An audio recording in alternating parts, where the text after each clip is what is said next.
If you look at the tea in Mombasa, actually, we don't even sell it on the basis of quality because there is no objective criteria on determining the quality of tea. There is no laboratory, actually, in Mombasa that tests tea to determine quality and therefore set prices. So it has been a buyer-driven market for a long time.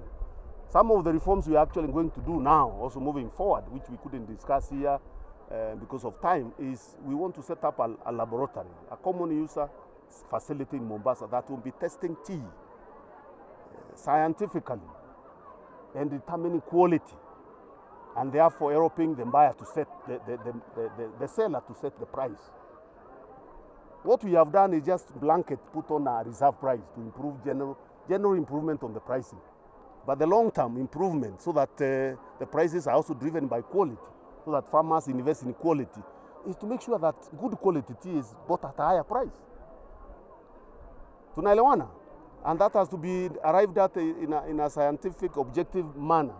You have to have a laboratory that tests, that tells you. Like coffee. Coffee, you see, there are laboratories that test coffee and tell you this is A, this is AB, this is grade C. Coffee as a system. Tea doesn't have. Tea doesn't have. It is the broker who says, this tea I want to tell at this price, and you don't know whether they negotiate and agree with the buyer. It is a very opaque system that must be corrected so that there is openness, and therefore quality drives the market, and there is no turning back. So we will improve the earning, the monthly earning for farmers. Now that we have also fixed the prices in the market, our intention is also to improve the bonuses, and then of course deal with issues of quality, issues of management at the factory level, issues of cutting costs at the KTDA level, all geared towards enhancing the income of the small grower who has suffered the brunt of exploitation for many years. We already have a report.